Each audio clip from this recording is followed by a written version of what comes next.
Começamos. Então, já pode começar. Diogo, que está aí na nossa mediação técnica. Boa tarde, gente. Eu sou a Patrícia, aluna de graduação em teatro pelo UFMG, bolsista do projeto Conto e Reconto. Hoje a gente dá continuidade às nossas palestras do curso Experiências Narrativas entre Literatura, Ritmos e Decolonização. É a nossa segunda unidade, do autor ao narrador, que a gente vai falar um pouquinho sobre linguagens oral e escrita, passando pela prosa, pela poesia, pela contação de histórias, e a relação da palavra com esses âmbitos da narrativa, com a memória. A nossa palestrante é a Eliana Zandonade, professora do Departamento de Estatística da UFES, Universidade Federal do Espírito Santo, graduada em Matemática e Estatística, mestre e doutora em Estatística. A Eliana é contadora de histórias, faz parte do grupo de contadores de histórias Chão de Letras, e é escritora de livros infantis, já publicou 6 obras, e ela vai conversar com a gente aqui hoje. Antes de começar, eu queria primeiro agradecer de estar aqui mediando essa conversa, agradecer também pela iniciativa do curso, que tem sido muito bem sucedida, professor Eduardo, a professora Gláucia, o Rodrigo na co-coordenação do projeto, meus colegas bolsistas, o Diogo, a Ramira, a Priscila, e agradecer vocês, né, que estão aqui assistindo a gente hoje, e um agradecimento especial para a Eliana, que veio para essa conversa com a gente hoje. Boa tarde, Eliana. A palavra é sua, podemos começar, então. Vamos começar, então? Boa tarde a todos aí que estão assistindo. Então, eu vou me apresentar. A Patrícia já falou um pouco, né? Eu tenho a formação toda acadêmica nas áreas exatas, né? Eu fiz matemática, depois fiz estatística e sou professora, né? Dessas áreas bem duras, bem exatas, né? E de um tempo para cá, eu comecei a contar história e comecei a escrever histórias para as crianças, né? E aí essa coisa que despertou em mim, ela veio um pouco com meu filho quando ele nasceu, e aí eu retornei a esse universo infantil, né? E o resgate do universo infantil com 2 características muito importantes para que a gente solte a imaginação, a criatividade, né? Que é a curiosidade que a criança tem, e aí ela instiga a gente a ser curiosa. E a outra característica da criança é essa imaginação solta, né? Esse poder imaginativo que a criança tem. Então, com essas 2 características, eu enveredei por uma outra área, que seria da palavra tanto escrita quanto a palavra falada, né? E aí existem, assim, muitas teorias, né? Existem os pensadores dessa área. E aí eu faço questão de investir nessa área com uma forma mais intuitiva mesmo, né? Eu tenho lido muita coisa, mas eu realmente não tenho a formação acadêmica nessa área. Então, é uma coisa mais mesmo de uma brincadeira que eu tenho feito. Bom, então, para a gente começar a falar um pouco dessa questão mais da palavra, que é o nosso tema de hoje, eu preparei uma história para contar, né? É uma história chamada A Grande Fábrica de Palavras. Então, vamos nos ajeitar aí, que agora vem a hora da história. Era uma vez um país onde as pessoas falavam muito pouco. Porque neste país não se podia falar antes de comprar as palavras. Era o país da grande fábrica de palavras. Este país, essa fábrica imensa, ela produzia palavras de toda a linguagem, com toda a variabilidade possível da linguagem. Só que as palavras, elas eram compradas. As pessoas tinham que comprar, tinham que ingerir as palavras e, posteriormente, falar. Então, não era barato falar. As pessoas mais simples, elas não tinham muito o que falar. Ops, caiu aqui. Elas não tinham muito o que falar, né? E as palavras eram vendidas, algumas mais caras, algumas mais baratas. como é que se fazia se quem não tinha dinheiro para falar? Né? Então, às vezes procuravam palavras no lixo, mas no lixo nem sempre as palavras que estavam lá eram as melhores palavras. Nesse lixo tinha muito punzinho de coelho, tinha muito cocozinho de cabrito. Não eram palavras muito agradáveis. A segunda forma de você conseguir palavras era na primavera, quando tinha liquidação de palavras. Então, você podia adquirir várias palavras nessa segunda proposta de conseguir palavras. E aí, qual era o problema? Qual era o problema dessa segunda parte, né, da liquidação? Nem sempre a palavra que estava sendo vendida, ela tinha uma utilidade, né? Por exemplo, ventríloco, onomatopeia. Então, tinham palavras de todo jeito, mas que poderiam ser compradas. E a terceira forma, a mais divertida de todas, é que as crianças sempre se utilizavam dela, é quando batia aquele ventinho na janela. Então, as crianças pegavam aquela redinha de pescar borboletas e saíam coletando palavras. E o que vinha pelo vento, elas coletavam. E muitas dessas palavras era a conversa que os pais tinham com os filhos ao jantar. Nessa história agora vai aparecer o nosso primeiro personagem, o Phileas. O Phileas estava apaixonado e precisava se declarar para Cibele, que era o amor da vida dele. E ela faria aniversário em breve. Então ele saiu catando palavras ao vento. E nesse dia, Phileas conseguiu 3 maravilhosas palavras que ele guardou para o aniversário de Cibele.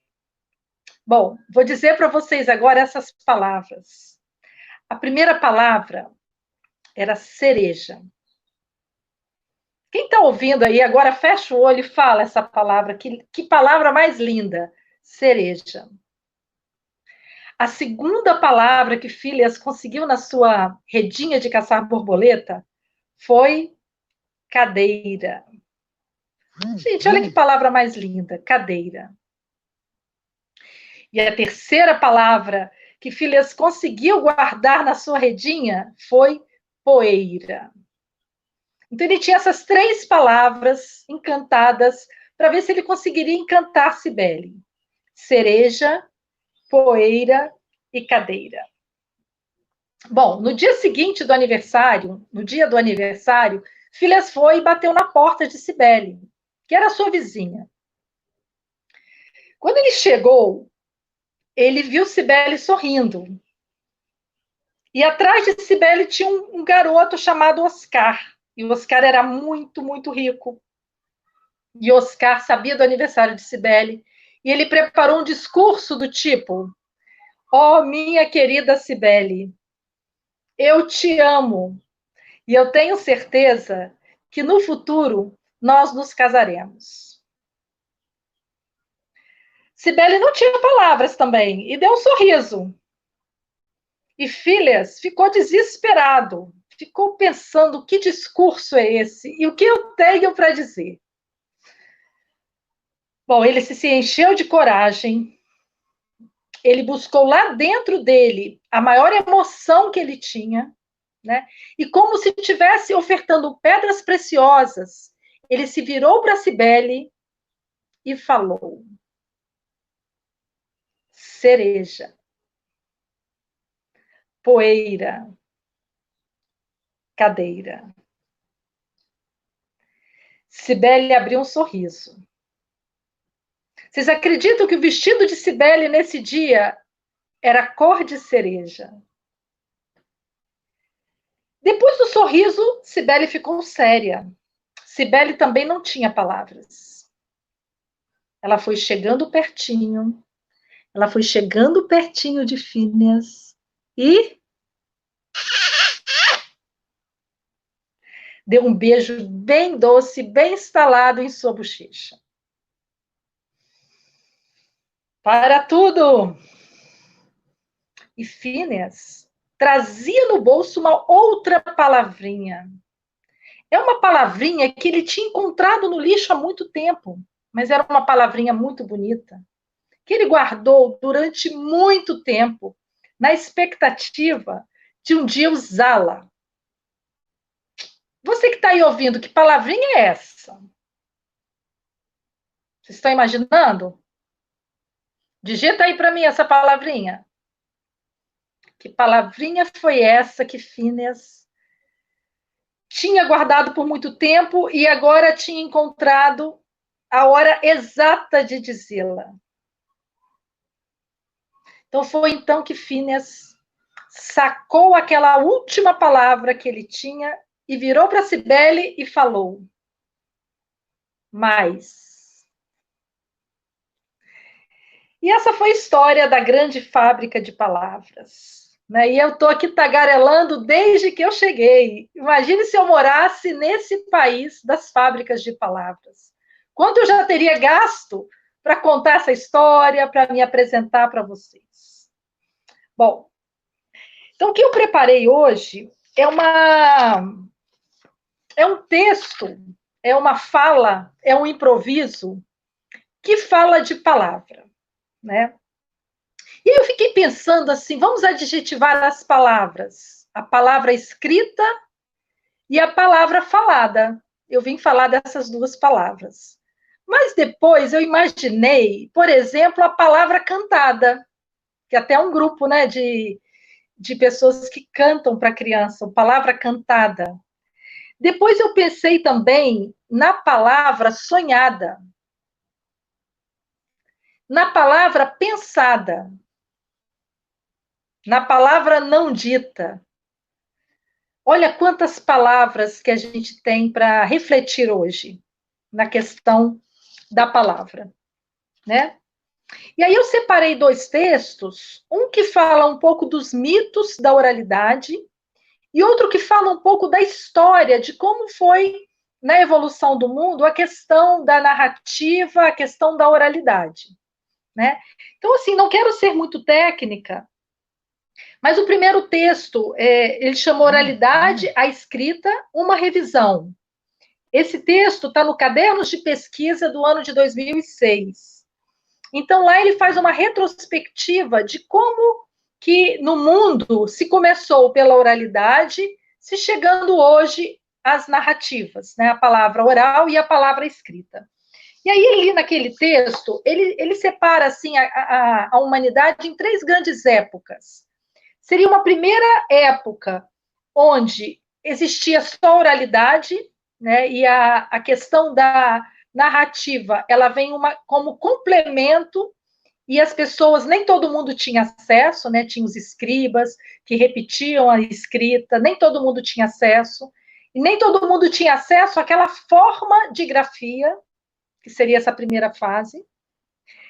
Uma segunda fase, e aí você tem agora, com a imprensa, né, com a expansão da escrita, você tem como a escrita sendo uma representação da oralidade, então tudo agora pode ser escrito, e aí tem uma popularização da escrita. E aí ele chama essa terceira fase agora, que a gente estaria vivendo, que existe um novo afastamento da oralidade e da narrativa, né? E aí ele fala da importância da escola nisso, de como a escola, de repente, ela foca no escrito e deixa o que é falado um pouco de lado. E agora, no mundo mais moderno, onde a gente agora está meio que isolado, a importância, então, da palavra, né? Da palavra falada voltando à tona em relação à palavra escrita e as duas se complementando. Bom, para preparar essa palestra, eu também li um livro muito interessante que fala de criatividade e fala do improviso, né? Então, olha que interessante, o jazz é um estilo musical onde os artistas, né, os músicos, eles brincam na arte de improvisar. Um começa, o outro continua. E a fala é um pouco assim, né? A fala tem muito de improviso, tem muito do sentimento do momento, né? Não sei se vocês acham que para uma professora ou uma contadora de história, né, que busca o olhar do aluno, busca essa comunicação entre falar alguma coisa e sentir nos olhos de quem está ouvindo uma concordância, uma discordância, uma dúvida, e aí, nesse momento, está falando para uma câmera, e está se olhando, está se vendo falando, né? É um outro paradigma, é uma coisa muito diferente. E por mais que a gente se prepare e que a gente tenha coisas para falar, tem uma certa emoção envolvida nessa fala que leva, às vezes, a gente por um ou por um outro caminho. Mesmo aqui agora, tudo isso sendo bem ensaiado, bem estudado, da forma que vai ser dita. Né? Então, isso é uma característica da palavra falada. Ela, às vezes, é uma palavra repetitiva, né? Então, eu vou caracterizar um pouco a questão da palavra falada, né? Ela, às vezes, é redundante, às vezes a gente fala e repete, e acha que não explicou bem e fala de novo, né? Ela pode ser planejada ou não planejada, aqui ela foi planejada, mas ela, em algum momento, esse plano pode sair um pouco diferente do que se foi planejado, né? Ela tem essa questão do improviso, e aí também tem uma riqueza de a gente ouvir alguém falando e para onde ele vai agora, o que ele vai falar agora. Então, essa questão do improviso é importante, né? Ela pode ser fragmentada, às vezes você começa um pensamento e te vem um outro e te atropela, e assim são as aulas faladas, né? E agora isso tudo gravado também nos leva a ter essa, poxa, o que eu estou falando aqui vai ficar guardado, então posso falar isso? Como é que eu vou falar isso? Né? Então constrange um pouco a questão da fala, mas a fala, ela traz essas nuances todas que eu falei. A palavra falada, ela é uma palavra que está à mercê, ela está no vento, ela está no ar, ela está na sintonia das pessoas que estão ouvindo. Né? Então, tem um improviso por trás dela. E, em contrapartida, tem a palavra escrita. Né? E a palavra escrita, ela foi mais pensada para estar lá. Né? Ela é mais condensada. Você, ao usar uma palavra, você tem os seus sinônimos e você decide por aquela palavra. Ela é planejada, ela está dentro de um script. Então, ela traz outra forma, ela tem um outro pensamento por trás dela. E aí, eu que sou uma pessoa que trabalhava números, né, e nos números você não tem muito por onde correr, as coisas são exatas, são mais precisas, são definidas, e a partir dali, eu vou para dois universos. Primeiramente, o universo da palavra, contando história, né? E aí é uma libertação você poder interagir com a plateia, interagir com a história e contar aquilo ali, se divertir naquele momento. Né? É um momento muito prazeroso de diálogo e de conversa a partir da palavra falada, né? E eu poderia ter ficado ali, foi onde eu comecei, estava bom ali. Só que em algum momento a gente começa a sentir necessidade de escrever alguma coisa dentro daquele universo que a criança ela te provoca, né? Ela, quando você conta uma história para ela, muitas vezes ela te desconcerta, te fazendo alguma pergunta ali que você não tem a resposta. E aí você fica com aquela coisa na cabeça, com aquela dúvida, e aquilo pode se reverter num texto escrito. E aí é uma outra forma de pensar. Né? Você está ali com o seu papel, ou com o computador, com a sua imaginação, com algumas ideias que às vezes saem, às vezes não saem. E aí você vai trabalhar o texto, você vai colocar aquela ideia e vai trabalhar a palavra.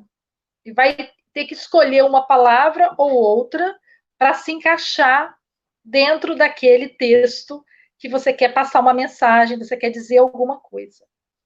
Então, você entra em outro universo, um outro modo de pensar. Né?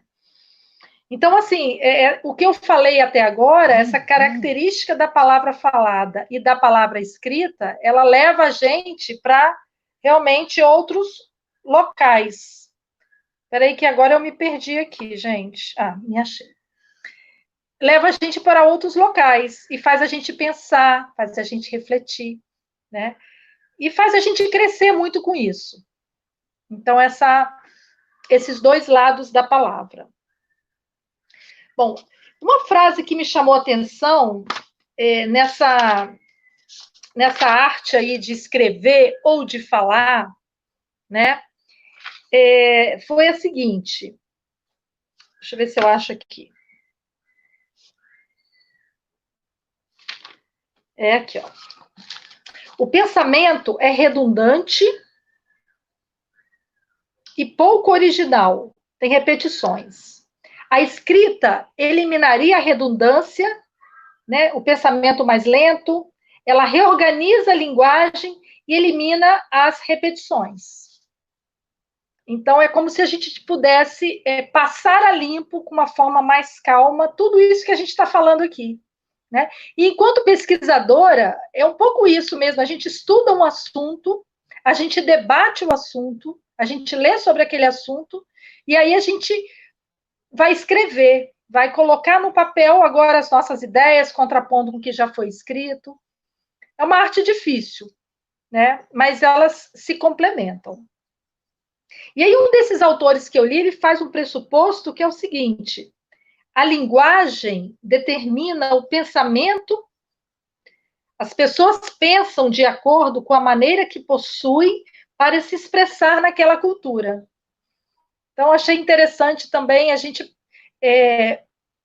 refletir um pouco como é que eu escrevo, como é que eu falo, né? Como é que eu me expresso? Vem a partir da linguagem que eu conheço, da cultura que eu tenho. E a partir dali a gente vai se expressando. Então, por exemplo, quando eu escrevi meu primeiro livro, eu me perguntava se aquele livro fazia sentido numa outra cultura, por exemplo. Era a história de uma garotinha ruiva, que ela se sentia muito diferente por ser ruiva, e aí ela tem um sonho onde todo mundo vira ruivo, né? E aí eu fiquei, na época eu estudava inglês, e aí era uma aula de conversação de inglês, e eu levei isso para a professora. Eu falei, olha, eu escrevi uma história que está imersa na minha cultura. Será que você que conhece as culturas de língua inglesa, como é que seria, por exemplo, traduzir esse livro? Ele faria sentido? Né? E aí a gente ficou algumas aulas discutindo o livro à luz de uma outra cultura, né? Do que eu usei para exemplificar o que era o ruivo, o que era o vermelho na nossa cultura, e como é que seria isso na outra cultura. Então, foi uma coisa bem divertida. Então, assim, para a gente pensar também que está além um pouco daquilo que a gente fala, né? Bom, o que eu preparei agora? Eu vou falar um pouco, então, dessa arte de brincar com as palavras, né? Então, assim, não vamos levar tão a sério essas palavras. E aí eu estou falando, eu não sei exatamente para quem estou falando, mas procurei com o Eduardo saber quem está fazendo efetivamente o curso. E aí, assim, a grande maioria são os bibliotecários, porque eu tenho uma grande e uma imensa simpatia e um carinho muito especial, né? São as pessoas que estão ali. Hoje eu acho que eu queria ser uma bibliotecária.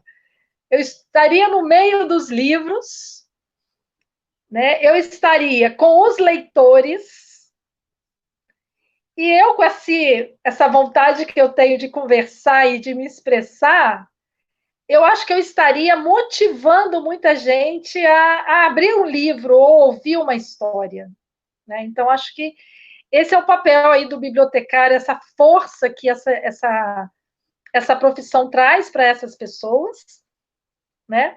E aí, assim, dentro desse universo, eu vou propor vocês agora a gente brincar um pouco com as palavras, né? E aí, vamos começar brincando com a parte da palavra escrita. E aí eu posso brincar com a prosa, mas eu posso brincar com a poesia, né? E aí, se a gente se encanta com a palavra poeira, com a palavra cereja, com a palavra cadeira, né? Da forma como, dentro da oralidade, essas palavras foram colocadas, Imagine a força do poeta, né? Quem é o poeta? Quem é o artesão lá que busca as palavras? E aí eu li uma frase que fala assim, que a mágica da poesia está no uso da palavra para comunicar aquilo que as palavras não conseguem comunicar. Então, olha que bacana a gente mergulhar numa poesia que nos leva a cheiros, a cores, a universos, a sentimentos, né, que foram provocados a partir da literatura e da poesia. Então, eu separei 3 trechinhos que eu queria ler para vocês, para a gente sentir o quanto isso é prazeroso, né, o quanto isso está ao nosso alcance e às vezes a gente não se dá conta disso. Primeira coisa que eu vou ler é o livro Sobre Nada, de Manuel de Barros. Não sei se vocês conhecem Manuel de Barros, um escritor que tem essa poesia na ponta da caneta, né? E ele escreveu um livro chamado Livro Sobre Nada. E olha o que ele fala aqui. O que eu gostaria de fazer é um livro sobre nada. Foi o que escreveu Flaubert a uma amiga sua em 1852. Ele leu isso nas cartas exemplares organizadas por Duda Machado. Ali se vê que o nada de Flaubert não seria um nada existencial, o nada metafísico. Ele queria o livro que não tem quase tema e se sustente só pelo estilo. Mas o nada do meu livro, aí agora é Manuel de Barros, olha o nada do livro dele, é nada mesmo. É coisa nenhuma por escrito. Um alarme para o silêncio. Um abridor de amanhecer. Pessoa apropriada para pedras. O parafuso de veludo, etc, etc. O que eu queria mesmo era fazer brinquedos com as palavras. Fazer coisas desúteis. O nada mesmo. Tudo que use o abandono por dentro e por fora. E ele consegue fazer o livro Sobre Nada. É um livro magnífico, que eu indico a vocês depois lerem o livro Sobre Nada. Isso me fez refletir muito. O que a gente quer escrever? Eu quero escrever sobre nada. Bom, agora a gente vai voltar lá na nossa infância. E aqui eu trouxe um livro, olha. A Arca de Noé, de Vinícius de Moraes. E aí, olha só, gente, eu vou trazer para vocês uma poesia. Eu duvido, aposto que todos que estão ouvindo, todos, já ouviram essa historinha que está aqui. Chamado A Casa. Era uma casa muito engraçada. Não tinha teto, não tinha nada. Ninguém podia entrar nela, não, porque na casa não tinha chão. Ninguém podia dormir na rede, porque na casa não tinha parede. Ninguém podia fazer pipi, porque pinico não tinha ali. Mas era feita com muito esmero. Na Rua dos Bobos, número 0. Quem nunca esteve nessa casa, fala para mim. Todos nós estivemos. De que forma? Cada um da sua forma particular. Cada um esteve nessa casa.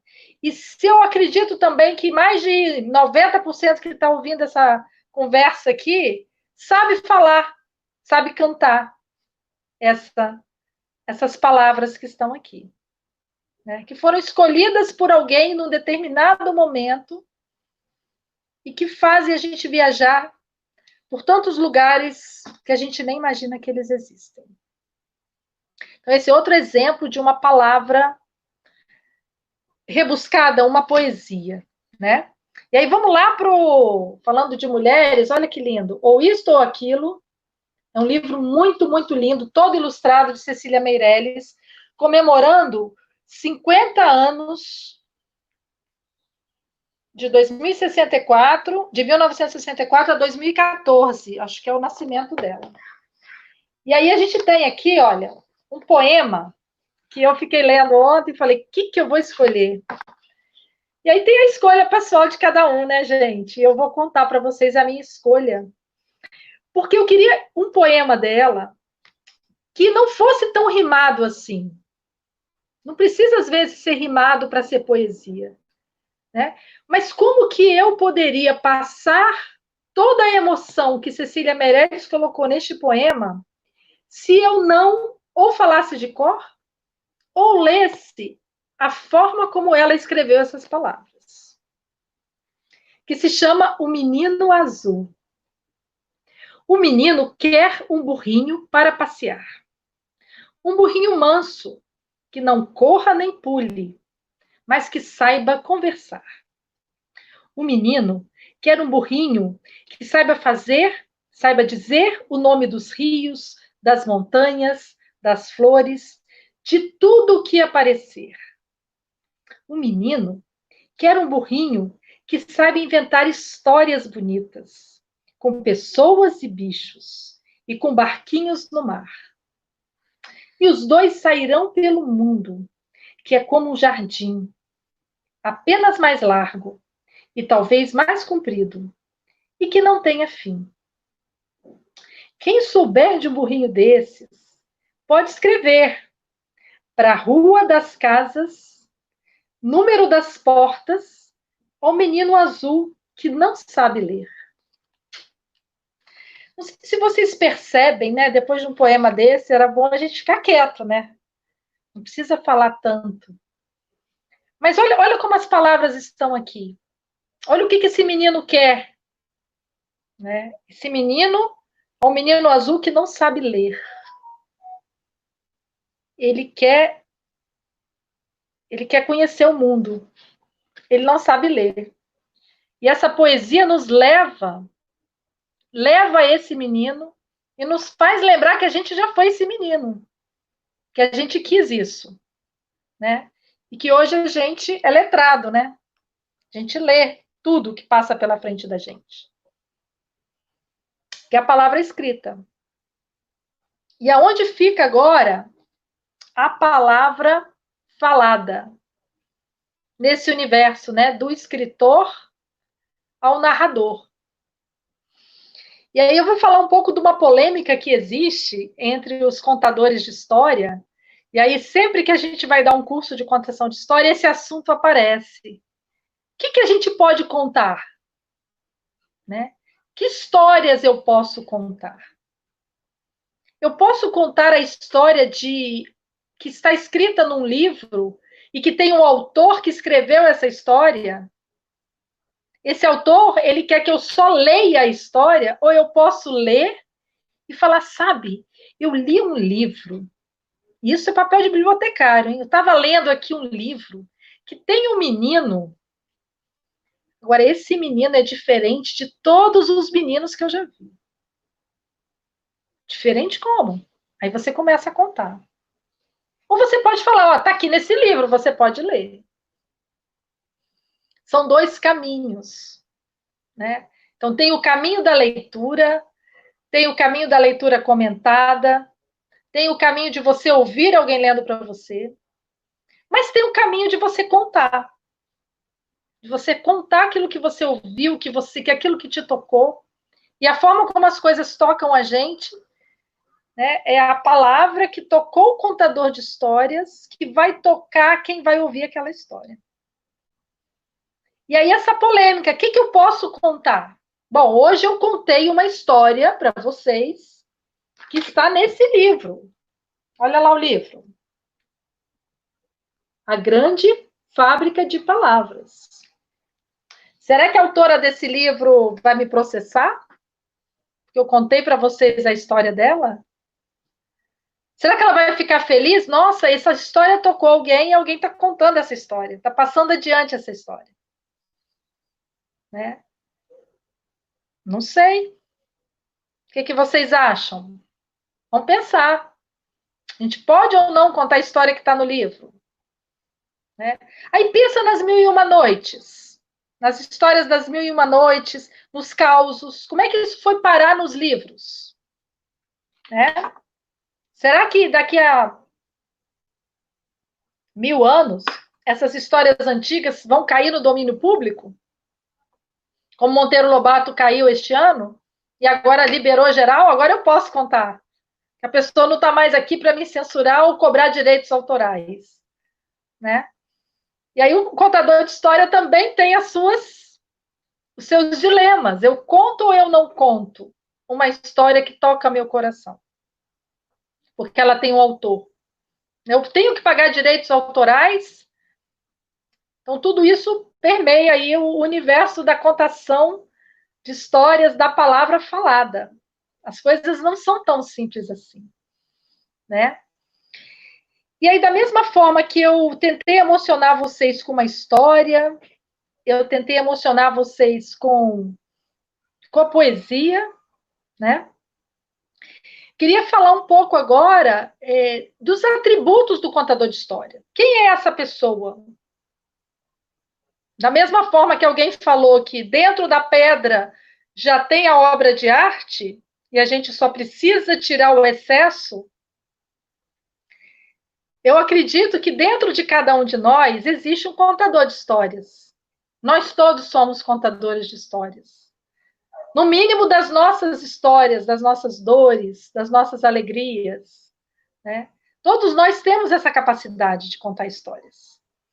E aí, às vezes, a gente vai se preparar um pouco, né? Aí tem preparações específicas, tem um pouco de técnica, tem uma forma da gente se colocar melhor, de evitar os vícios de linguagem, né? Então, tudo isso é o contador de história. E aí, essa palavra que vai ser falada nas histórias, a gente tem que ter uma reverência, né? Diante do público, diante do texto que a gente está falando. Isso não pode acontecer de toda forma, de qualquer jeito. Né? E a falar o era uma vez é algo que realmente ele nos leva para um outro universo. O universo da contação de histórias. É um universo paralelo, né? Da imaginação, universo universo paralelo, né? E aí eu trouxe esse livro aqui do professor Fabiano Moraes, o professor da UFS, contador de histórias, que é um livro que a gente usa muito para contar história e para fazer cursos de contação de história, né? E aí nesse curso aqui, nesse livro, ele tem um capítulo, e aí o codinome do livro, né, um subtítulo é A Arte de Brincar com as Palavras, com a palavra falada. Então, existe aí uma arte de falar e uma arte de contar histórias. Né? E no capítulo 3 desse livro, ele fala dos atributos do narrador. Então, eu queria contar para vocês o que o narrador, segundo Fabiano Moraes, ele tem como os atributos dele para começar a contar uma história. Né? Então, ele diz que o contador de história, o narrador, ele tudo sabe sobre a história, ele tudo pode ante a história, e em todo lugar da história ele pode estar. Então, o contador é o senhor da história. Né? Eu não sei se vocês perceberam quando eu contei a história da grande fábrica de palavras. Eu já estive nesse país. Eu já estive lá. Eu já fui lá na fila de comprar as palavras. Eu não tinha muito dinheiro, então eu tive que escolher algumas. Fiquei um tempo lá, eu tive que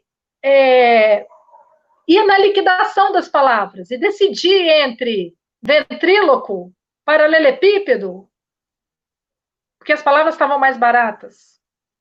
Né? Depois, eu vi os meninos com a redinha, catando as palavras. Eu já vi isso acontecer. Eu mesma peguei uma redinha e catei algumas palavras. Então, eu não sei se vocês percebem que quando o narrador ele se apropria da história, ele está contando algo que é verdadeiro para ele. Ele viu, né? A ponto da criança ouvir a história, quando eu conto, ela fala assim, mas pode repetir a palavra? Você comprou a palavra. Você pode falar ela quantas vezes? Aí eu falo, nossa, tem vários preços. Quando você compra a palavra, você pode comprar para falar uma vez só, custa tanto. Mas se você quiser repetir aquela palavra 20 vezes, ela vai ser mais cara. Depois, como é que ele come essa palavra? Como é que ele ingere a palavra? Então, você vai criando. E você vai visualizando. Né? Você está à frente de uma história que agora é sua. Tem a questão de você descaracterizar a história, né? Que aí já não é nem, é uma versão daquilo que você leu e que você conheceu. Você pode ser fiel, mas você está visualizando. Você tudo pode ali naquele momento. Você está vendo as coisas acontecerem. E é a sua verdade que você está contando. Né? E assim, a coisa que eu mais amo quando eu conto uma história é quando a criança chega no final. Ou seja, história de terror, ou seja, qualquer história, ela chega pertinho e fala assim: isso é verdade mesmo? É a Glória. Aí eu falo: é verdade sim. E eu estava lá. Eu conheço Sherazade. Eu vi.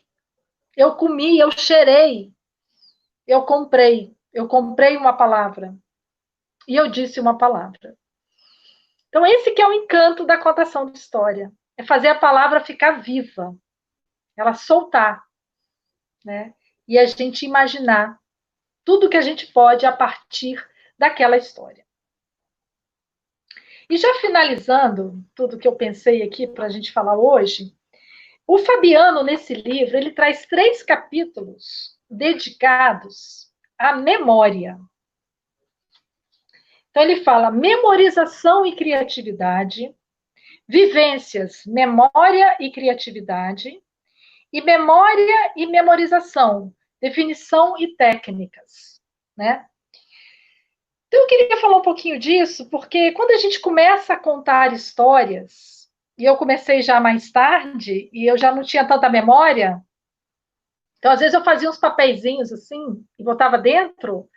Às vezes, você usa um objeto, então, lá no cantinho do objeto, ou mesmo do livro que você vai mostrar no final, tinha uns papeizinhos.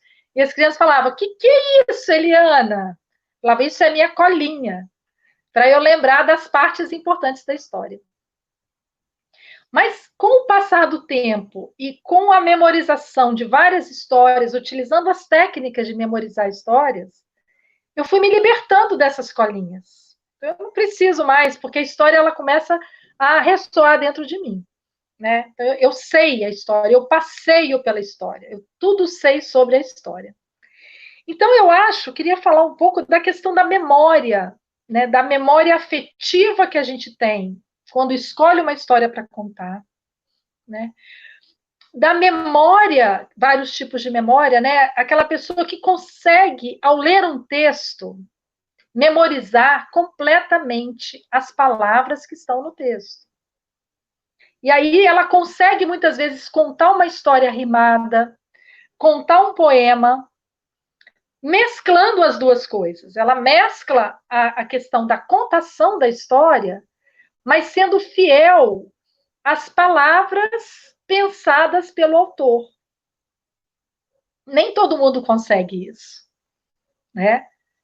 Eu mesma já até consigo, já melhorei muito, mas eu não quero fazer isso, porque eu amo improvisar.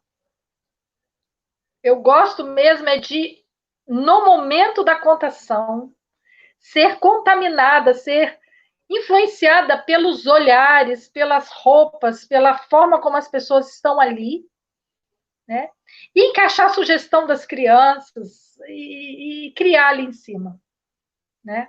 Mas muitas vezes a história, por exemplo, os textos da Ruth Rocha, eles exigem da gente essa atenção à palavra que foi pensada pelo autor. né? Então, vai ter essa memória visual de você conseguir reproduzir aquele texto, né? Mas associado à contação de história, a gente traz com a gente muitas memórias. A memória da nossa infância, principalmente, do que a gente ouviu, do que a gente acreditou, do que a gente quer passar como verdade para as pessoas. E o que está guardado aqui dentro da gente, como uma memória afetiva, né? Então, assim, essa conversa que a gente teve hoje também é um incentivo para os bibliotecários, para as pessoas que buscaram esse curso, né? Da gente se atentar mais para as palavras, para a forma como a gente fala, para as palavras que a gente tem lido, para a banalização da palavra, né? A gente não aguenta mais live, ninguém mais aguenta. É muita gente falando no nosso ouvido, a necessidade de falar, né? A palavra falada. E os livros estão ali fechados, né? Quem aí de vocês já abriu livros nessa quarentena?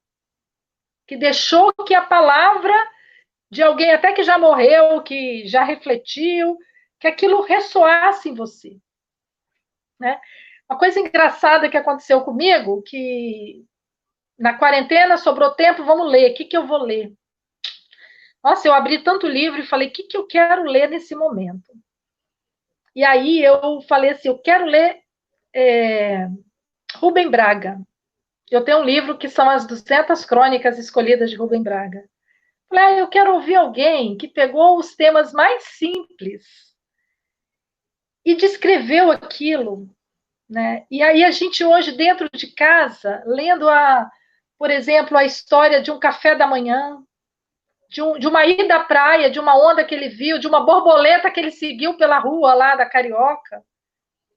Como isso criou outra dimensão na minha vida, nessa leitura das crônicas de Rubem Braga, né? Me tocou, porque agora eu também estou privada de ver uma borboleta na rua, de ir ao mar, de passear, de ter uma conversa com um amigo, né? E aí essa valorização a partir da palavra, né? Então, é um pouco isso que eu quero passar para vocês. E vocês que lidam com a palavra profissionalmente, né? Dentro do livro, ou mesmo na contação de história, as pessoas do teatro, que têm a palavra como um instrumento de trabalho, né? Que a gente possa fazer um ressignificado disso tudo, né? A gente pensar o quanto que a palavra dita, a palavra escrita, ela tem força, né? E como que a gente pode se alimentar dessas palavras e levar uma palavra para alguém, né? Então, uma das dinâmicas que eu gosto de fazer quando conto a história da grande fábrica de palavras é, logo em seguida, cada um escolher uma palavra. Então, imagina, você tem lá uma turma de 40 crianças, e aí cada um escolhe uma palavra no universo de todas as palavras. Eu falo que, ó, eu trouxe uma moedinha e você pode comprar uma palavra. E o bom é quando a gente conta essa história antes do recreio. E aí eu falo, agora vocês vão para o recreio, mas olha só, o recreio hoje você só tem uma palavra. E qual vai ser a sua palavra? Né? Quem está ouvindo aí? Qual é a sua palavra de hoje? De hoje até amanhã cedo. De hoje até amanhã cedo é uma palavra. Será que a gente consegue? Qual vai ser essa palavra de cada um? Né? Qual a valorização que a gente vai dar para essa palavra?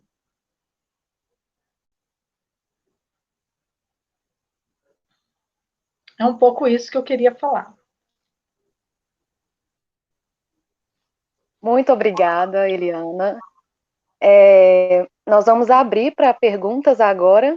As pessoas estão mandando as palavras aqui também, Eliana. A Priscila mandou amor, né? Teve uma outra moça, a Giovânia mandou obrigada. Obrigada.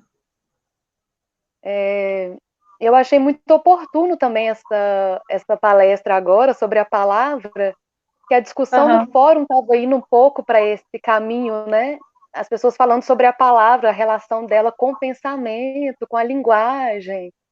Uhum. O Eduardo Leite mandou: esta é a finalidade, propagar a história. O autor põe no papel a emoção e a generosidade. A editora cobra por ela. Um pouco a história do preço das palavras, né? A Deise Dias mandou amor. Amor. Eduardo, generosidade. Eduardo Leite, generosidade. Tá aparecendo aqui. Wendy Carla, gratidão. Alzirene, gratidão. Ramira, solidariedade. Solidariedade. Bom, gente, então podem mandar perguntas também, além das palavras, lógico. Deise Dias mandou: questão do desprincesamento. Faz parte da contação, mas podemos mesclar mulheres fortes que não precisam esperar por um príncipe, como Carolina Maria de Jesus, catadora e autora premiada? É uma questão, né? Se podemos mesclar essas... Então, isso é uma coisa muito importante, né? Eu gosto muito de contos africanos. E nos contos africanos, você tem uma princesa totalmente fora dos padrões, né? É um outro tipo de princesa. Mesmo que ela esteja esperando um príncipe, ela tem uma outra cultura, uma outra forma de esperar esse príncipe, uma outra força de se colocar em algumas histórias, né? Então, o tempo todo a gente está tentando, eu acho que o contador hoje, ele não conta, eu acho que ele nunca contou qualquer coisa, né? Mas hoje as questões estão tão presentes assim no dia a dia da escola, no dia a dia do contador de história, que a gente, o tempo todo a gente busca isso que ela está falando ali. A gente busca um significado para uma princesa, né? Ou fomos felizes para sempre, né? Como é que acaba a história? Então isso tudo é sempre muito pensado. E assim, nas minhas histórias isso aparece muito também, né? Eu tenho a impressão que parte um pouco da gente, né, que está contando a história, ter essa iniciativa também, né, de levar as histórias que a gente acredita e acha interessante e construir esse imaginário, né?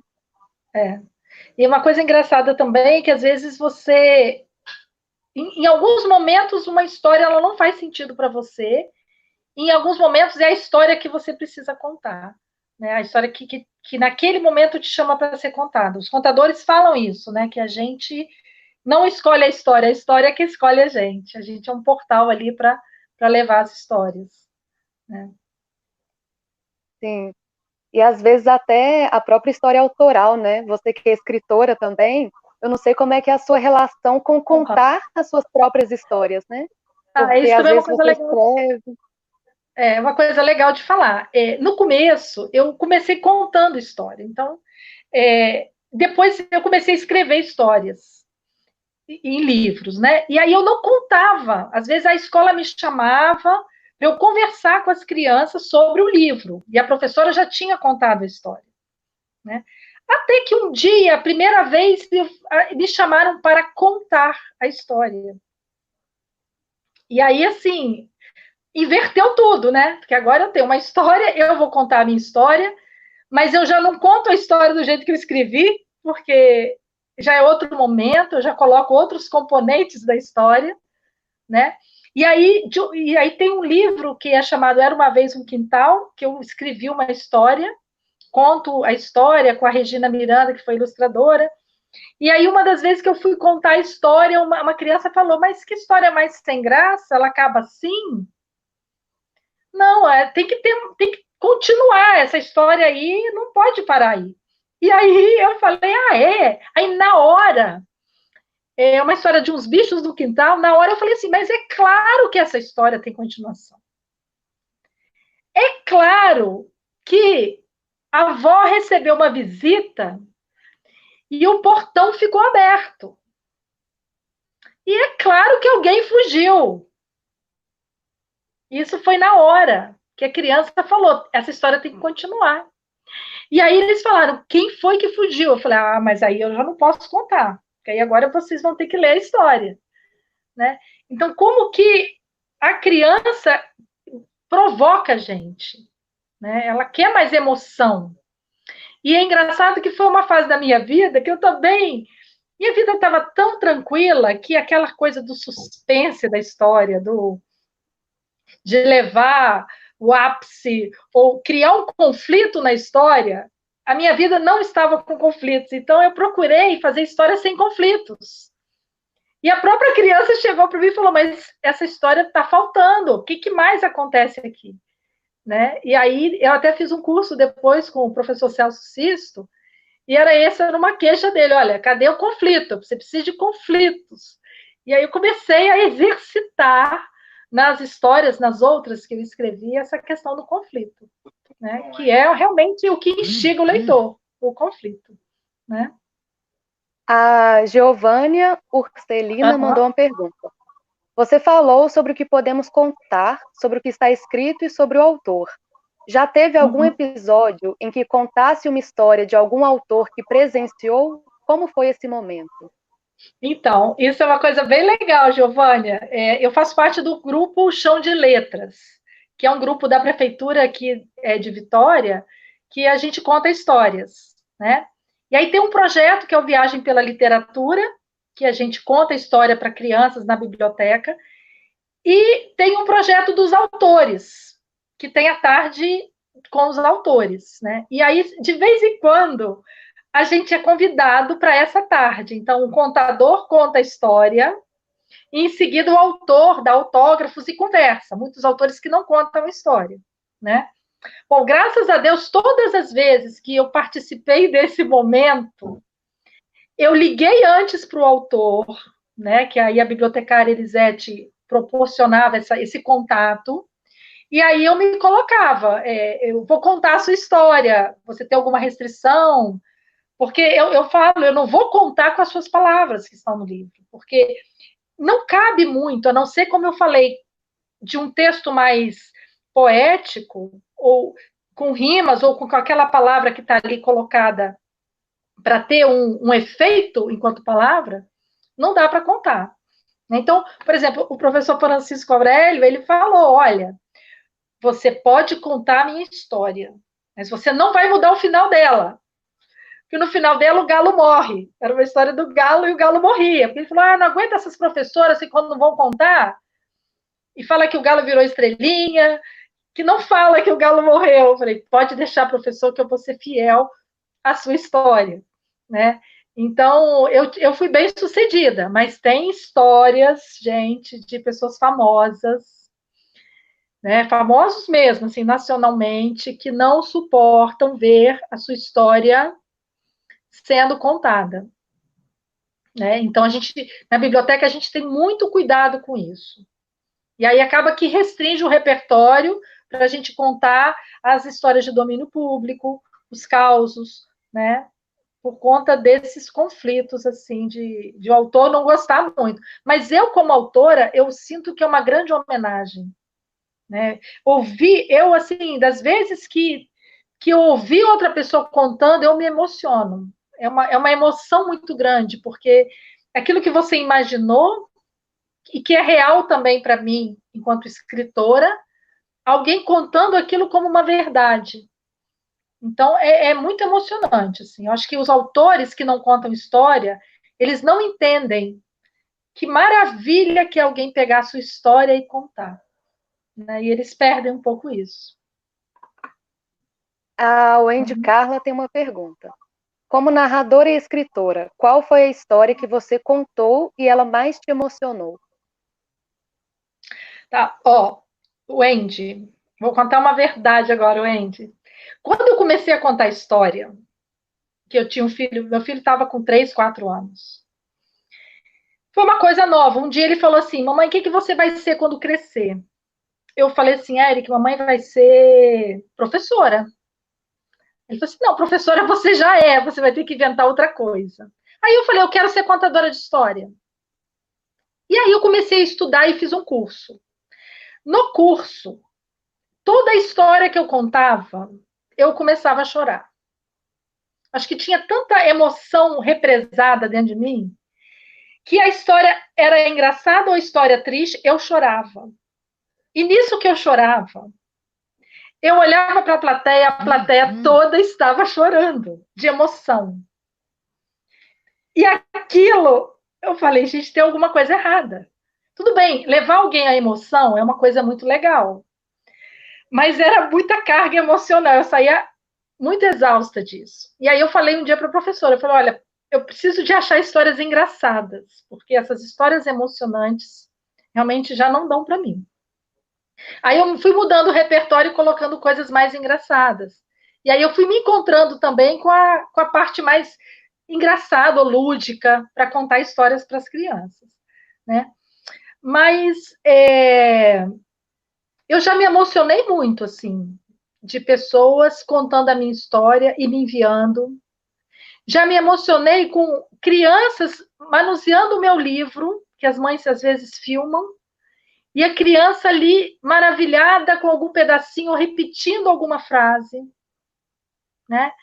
Isso realmente, para mim, é uma coisa muito emocionante. Assim, talvez para outros autores, eles não têm esse contato com a palavra viva, eles têm um contato com a palavra escrita.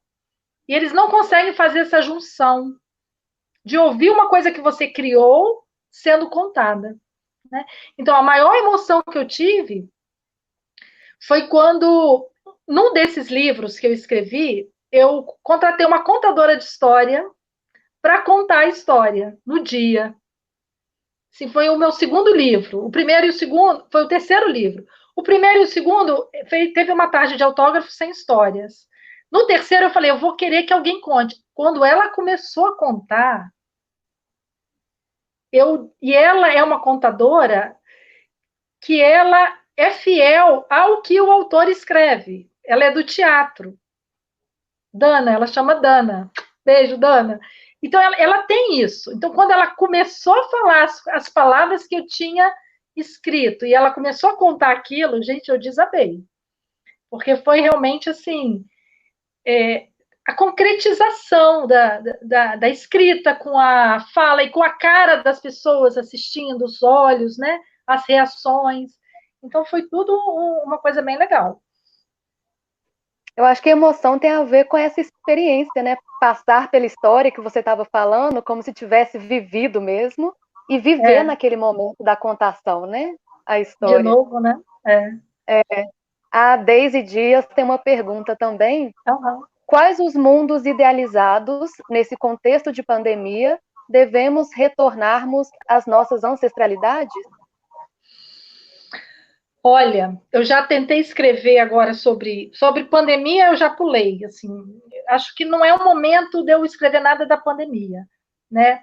Mas uma coisa que eu falei até numa entrevista que eu dei, que eu acho que é o momento agora que as famílias, e na minha família isso tem funcionado, de fazer coisas que a gente não fazia há muito tempo. Por exemplo, assistir um filme família. Conseguir conciliar todos os gostos e assistir um filme, né? Cozinhar. Vamos para a cozinha todo mundo, vamos criar um prato novo. E aí eu tenho um filho adolescente, esse menino, né, que me motivou hoje, ele tem 15 anos. Então, assim, vamos cozinhar junto, vamos ler juntos. Vamos contar histórias juntos, né? Então, dei até a sugestão, pega a caixa de fotos da família, vamos olhar foto? E aí você fala, mas quem é esse aqui que eu não lembro? E ali você conta uma história de fulano, de cicrano, de um tio, de um avô, né? E aí a gente começa a voltar para a nossa origem também. E a gente tá. Esse tempo que a gente não tinha mais, e agora a gente está fazendo 1000 lives, 1000 coisas, mas sobra tempo de reflexão, de dentro de casa. Né? Então é aquela fogueira que a gente acendia de noite para contar história. Né? Então, eu acho que é um resgate, e eu acho também que nesse momento está se fermentando muita coisa. Que a gente ainda, por exemplo, as pessoas que cantam, elas estão cantando, elas estão colocando para fora, né? Mas quem compõe começa a pensar melhor o que ela quer falar naquele momento, o escritor mesmo, o que vai sair daqui. Então ainda vai sair muita coisa boa, né? Mas a gente que é ser humano normal, acho que a gente pode ter uma coisa mais reflexiva mesmo, né? Nesses momentos agora. Não necessariamente, né? Tem que ficar nesse impulso de produção o tempo todo, né? É isso aí. Né? A Ramira Aham, Soares tem uma pergunta. Você aham, falou sobre os atributos do narrador. Quais seriam aham. os atributos dos autores? Ah, muito bem, Ramira. Ramira, eu deixei a desejar, né? Eu tinha que ter, inclusive estava na ementa, os atributos do narrador e os atributos dos autores, né? Eu tenho refletido muito sobre isso. E se você, eu nas minhas redes sociais, aquelas propagandas, né? A gente acaba recebendo propagandas no Facebook, no Instagram, de acordo com as coisas que a gente faz, né? Então eu recebo muito, assim, seja um escritor de best-seller, você está escrevendo errado. Acho que ele já sabe que eu escrevo, né? Então, você está escrevendo errado. Saiba dos 5 truques para você ser um excelente escritor. Isso é engraçado, porque me fez refletir. Aí eu não tive resposta, Ramira, assim. Eu não preparei isso, porque eu fiquei muito confusa, né? E aí aí eu ouvi uma aula dessas, assim, um pedacinho, ele falava assim: escrever gramaticalmente certo, ter ideias, isso não te faz ser um escritor. Eu fiquei pensando, o que, que vai te fazer, né? Agora, assim, a minha escrita, ela é baseada um pouco no que eu vivi, nas minhas lembranças, na minha infância. É como se eu estivesse sempre repassando a limpo as coisas que eu vivi. Só que quando eu começo a escrever, eu invento muito. Assim, eu transformo aquela verdade numa outra coisa, num outro lugar. Né? Vou até mostrar para vocês o meu livro mais novo, que é o Sétimo Filho, ainda não saiu, tá todo aqui em casa porque não deu para fazer. Olha, chama, dá para ver? Bina e o Dá. Peixe Pelado. Bina e o Peixe Pelado. Então, essa história, ela se passa num lugar que existe. Toda a cenografia da história existe. A Bina existe, é minha tia. E o Peixe Pelado? Nunca vi um peixe pelado na vida, né? Mas é uma mescla de coisas. Então eu fico pensando que o escritor, ele tem que ter imaginação, ele tem que ter uma vontade de escrever, que às vezes ele também não vai ter, ele vai ter a disciplina, né? Mas ele vai estar motivado por alguma forma, alguma coisa vai puxar ele para essa escrita, né? E aí eu digo, todos nós somos escritores em potencial. Todos nós somos contadores de história em potencial. Porque isso está dentro da gente. A gente pode ou não desenvolver. A gente pode ou não escrever uma carta, escrever um e-mail, escrever um diário, escrever uma poesia. Né? A gente está triste, eu quero transformar aquilo na palavra. Isso está ao nosso alcance, ao alcance de qualquer um. Né? Então, é algo que é difícil a gente falar também, porque está acabando a minha bateria aqui, deixa eu pegar um. É difícil a gente falar do tipo, o escritor tem que ter isso, isso, isso, né? E você agora pode ou não ser um escritor. Quem que disse que alguém pode ser um escritor? Vocês sabem quem que diz? Quem que fala, a Eliana vai ser escritora? Como é que eu me tornei uma escritora? Sabe como é que eu me tornei uma escritora? Sendo, escrevendo. Comecei a escrever. Tem uma lei que fala que você não pode escrever? Está escrito em algum lugar? Lógico que eu quero que alguém leia e que alguém goste. Posso escrever também, ninguém lê, ninguém gostar e acabou a minha carreira. Mas eu posso, todos nós podemos. Está ao nosso alcance. Né? Agora, escrever romance, que você vai se exaurir 500 páginas. Por exemplo, meu filho chegou para mim, adolescente, falou: Mamãe, agora eu quero uma história de adolescente. Essas histórias infantis agora não tem mais graça, não. Eu quero histórias de adolescente, no mínimo 100 páginas. Aí eu falei, meu filho, mamãe vai pensar no seu caso. Como ele é atleta, eu falei, já sei, vou contar a história dos atletas. Aí ele já se interessou. Mas eu não posso não estar motivada para fazer isso. Não estou com interesse. Olha, o que eu recebi, gente, de e-mails, de amigos. Eliana, por que você não escreve sobre a pandemia? É quase uma encomenda, vira quase uma obrigação, né? Lógico que se uma editora tivesse me pagando, Eliana, escreve sobre e eu vivesse disso, talvez eu já tivesse escrito também, né? Mas é um pouco isso. Olha lá. Diogo Diogo, o que você quer Andrade com saber? uma pergunta. Entre a matemática e a escrita, você encontrou dificuldades? Diogo, você não sabe. Primeiro que ninguém queria me deixar escrever.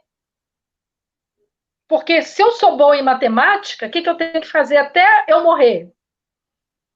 Conta. E eu sou matemática e estatística. Né? Então, eu trabalho com dados reais, eu tenho muita conta para fazer. Né? Então, você está lá no universo, tá? Conta. Aí você quer passar um pouquinho para o outro lado. Aí tem o preconceito das pessoas. Aí você passa esse preconceito e elas começam a falar assim: mas você devia então escrever sobre matemática. Né? Se eu já sei matemática, então. Aí você se pergunta: será que eu quero escrever sobre matemática? O que eu quero? Né? E aí a gente vai buscando, então, o que realmente a gente quer. Agora, Diogo, hoje, só para você saber o dia de hoje. O dia de hoje eu estou trabalhando junto à Secretaria de Saúde sobre os dados do Covid. Estou fazendo análise de dados de Covid. Então, hoje de manhã, até às 3 horas da tarde, eu estava fazendo conta, né, trabalhando com dados. E aí, eu doida para chegar aqui. Mas aí, assim, entre essa parte da manhã, o banho foi assim, eu tenho que mudar agora o foco. Eu estou em outro universo. Né? Eu posso falar uma besteira aqui, eu posso fazer uma graça, né? Eu posso me encantar com quem está ouvindo, fazer uma brincadeira, porque eu estou agora no meu outro universo. Então, não é uma coisa simples, mas é muito prazerosa. Né? E aí estamos aí. Então, e um outro detalhe ainda para o Diogo, só um pouquinho ali, que isso é o meu plano de aposentadoria. Quando eu falei, já estou quase aposentando, eu quero fazer uma coisa diferente. Né? E ainda não consegui aposentar. E aí aumentou o tempo e eu já criei uma nova carreira, que é uma carreira de escritora e contadora de histórias. Então, eu concilio uma coisa e na outra. Né? Eduardo? Eduardo tem uma pergunta. Você acredita que existe alguma Eduardo. hierarquia entre o papel do escritor e o do narrador? Isso foi muito discutido no fórum também essa semana, né? Eu quero Do acompanhar curso. lá. Tá, eu vou ler tudo que está lá, mas olha só, Eduardo, os escritores acham, não sei se é isso que está lá, entendeu? Gente, eu acho que a arte, né? O que é mais numa orquestra? É a corda ou é o sopro? Quem é mais? Então, eu não consigo ver uma hierarquia dentro da arte. A escultura, o que é uma arte maior, uma arte menor? Falavam que Rubem Braga escrevia uma arte menor, que é a crônica. Né? É o romancista. Então, eu não entro nessa, entendeu? E aí, assim, eu acho que a arrogância dos escritores me incomoda um pouco. Né? E aí, às vezes, quando eu chego na escola, a criança fala assim: a escritora Eliana Zandonade. Gente, é uma coisa assim, é como se eu fosse a impostora. Porque eu não vou me vestir com. Assim, eu fico emocionada pela emoção da criança de conhecer alguém que escreveu. Só. Nada mais do que isso, e ninguém é maior do que ninguém, cada um com a sua arte. Né? E aí eu não sei, eu quero ler o que vocês estão falando lá. Mas isso sempre vai existir. Isso na academia, Eduardo, é da academia, você vai encontrar no seu departamento. Não, o que eu estudo é mais importante do que o que você estuda. Né? E aí começam as brigas. Mas isso aí não entra nessa, não, Eduardo. Somos todos irmãos e artistas dentro daquilo que a gente se propõe a fazer, né? Pelo que eu acompanhei, grande parte das pessoas foram nesse sentido, né? De não hierarquizar uma coisa com a outra, de Uhum. entender onde que as artes conversam e tudo mais, né? Uhum. Bom, vamos ver se tem mais perguntas aqui. Tá. A gente espera um pouquinho. Tá. E já podemos ir finalizando, então, né?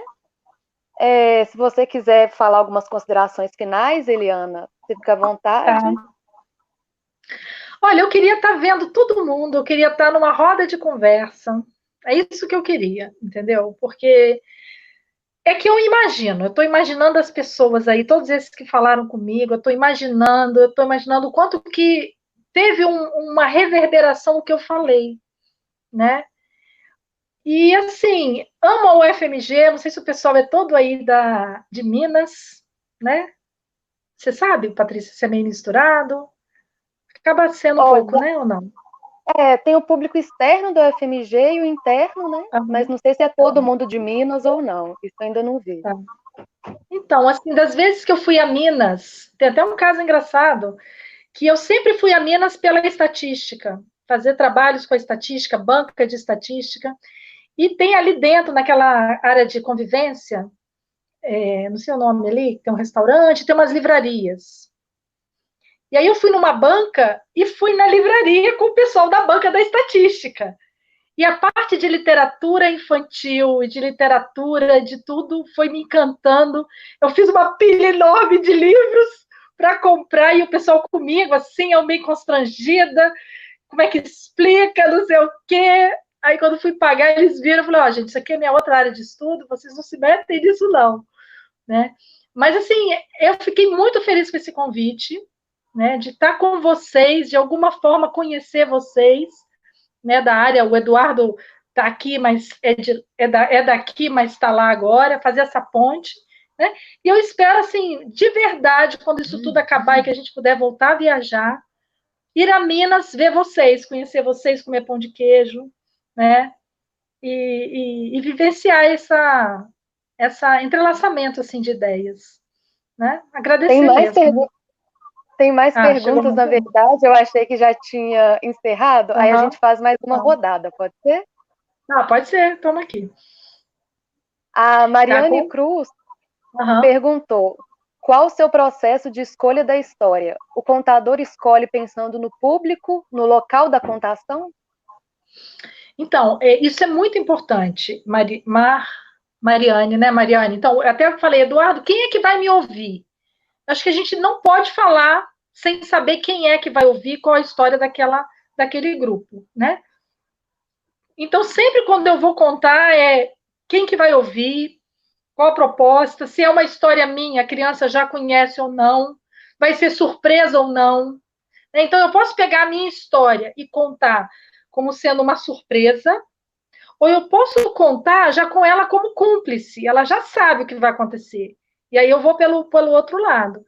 Né? Então, assim, a cada apresentação de história é um roteiro, é uma ordem das histórias, é, é foco na plateia, né? Na idade, no tempo que você vai gastar.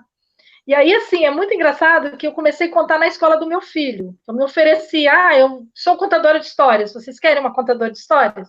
E aí eu fui, e aí envolve vocês da biblioteca. E eu falei, eu já estava na fase de contar histórias engraçadas, e tem uma história que é o macaco e a bala. Então, você conta a história, tem uma balinha dentro de um pote, no final, é uma bala só, eu desembrulho e chupo a bala. Né? As crianças ficam ali a ponto de me matar, mas aí eu levo um saquinho de balas. E aí, então, eu, novata na história, levei um saquinho de balas para a biblioteca. Não sei o que vocês me dizem de levar um saquinho de balas para a biblioteca.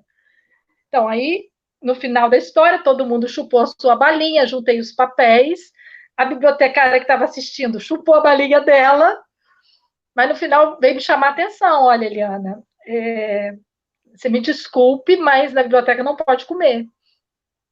Quase que eu falei, você até chupou sua balinha, mas tudo bem. E aí, assim, então são detalhes, tá vendo? Às vezes é uma coisa que você está levando para comer e que não pode. Você quer fazer uma graça e não vai ser apropriado, né? A questão do barulho. Né? Outro dia eu fui contar história numa escola e o que me deram foi hora do... Era o recreio numa outra quadra, me deram um microfone, mas não tinha condição. Eu tentei de todas as formas. Eu joguei a toalha. Eu falei, olha, não consigo. Porque é uma coisa que a criança não consegue. Né? Então, assim, esse tipo de coisa sempre vai acontecer e a gente tem que estar alerta. Então, é bom saber para onde você vai, qual é seu público, quanto tempo você tem, para não cansar ninguém, não sair do script já ensaiado, né? Então, um pouco isso. UFES! Falou, O Andy Carla é da UFES. Ela é da Acho que UFES? é isso, né? Que ela mandou aqui. Legal, né? Eduardo Valadares mandou. Então, já fica o convite para nos visitar em breve, eu espero, para falar de contação de histórias. Muitas histórias para contar. Muito legal. Alzirene Assunção, sou mineira, mas estou no Espírito Santo, Eliana. Linhares, há 7 anos. Muito bem, Alzirene, capixabô. Estamos juntas aí. Muito legal. Eduardo Leite. Eliana, muito obrigada por compartilhar sua generosidade e seu conhecimento. Eduardo, obrigada a você de estar aí ouvindo até agora. Tem que ser divertido, né, Eduardo? Obrigada. Jaqueline Matias, eu sou de Porto Alegre, Rio Grande do Sul. Tá bem variado, né? É isso aí. Achei que era só os mineiros, tá vendo? Pois é. Deise Dias. Gostei muito e a minha palavra é amor. Obrigada, você me cativou. Olha, Deise, fez um poema aí, hein, Deise? Pode usar para outra pessoa esse cativou aí que ficou bonito. Muito obrigada pelo seu carinho.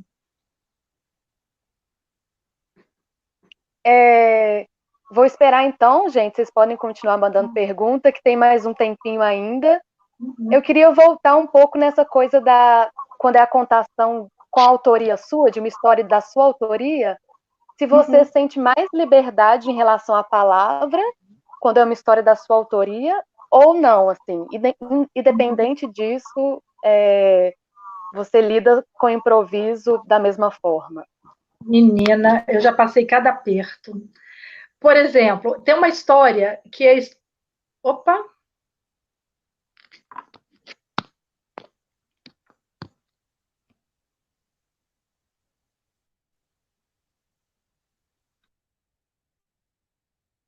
Acho que caiu, gente. A gente espera um pouquinho, que tem mais um tempinho aqui ainda. Vocês podem continuar mandando perguntas. De Santa Catarina, Matheus Bones. Ramira mandando agradecimento. Olha, tá voltando lá. Aí! Voltei. Tentaram me derrubar aí nessa história boa, hein? O pessoal tá mandando um agradecimento aqui, enquanto isso. Tá. Então, essa história, teve uma vez que eu fui... O primeiro livro que eu escrevi é essas histórias acumulativas, né?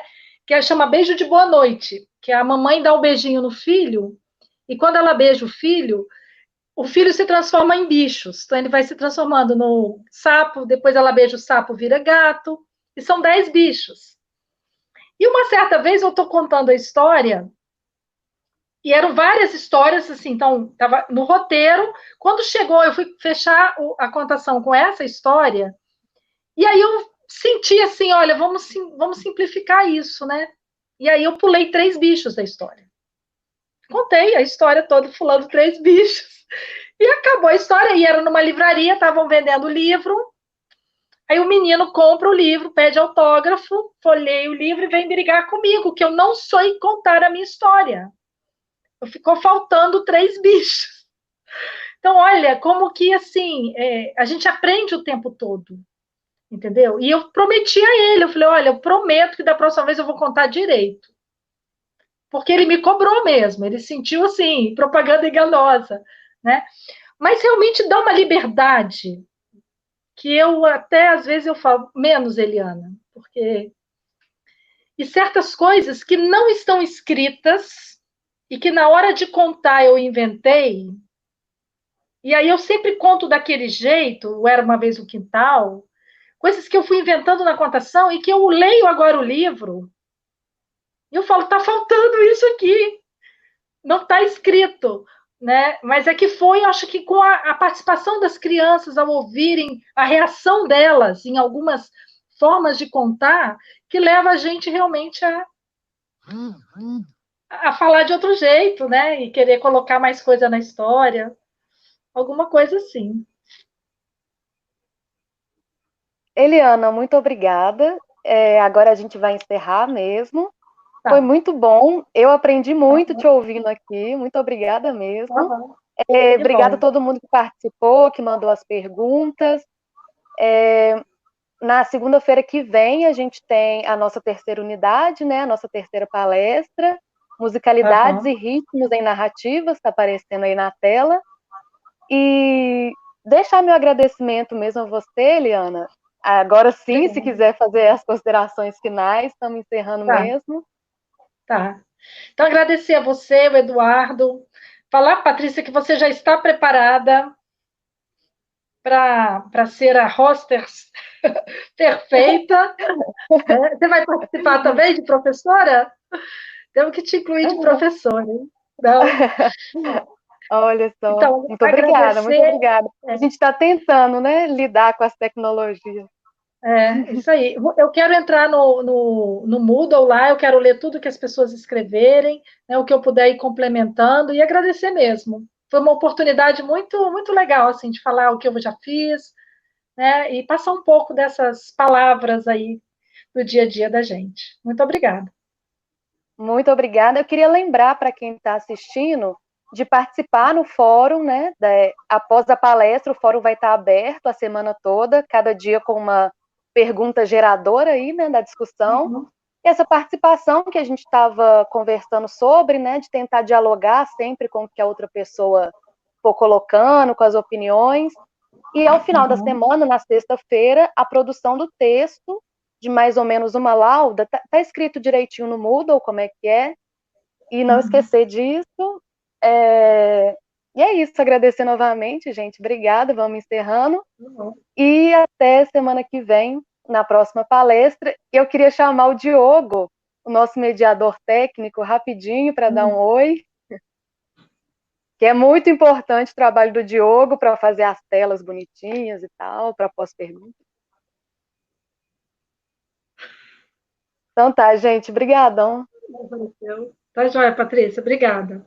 Beijo. Beijo, tchau, tchau. Tchau.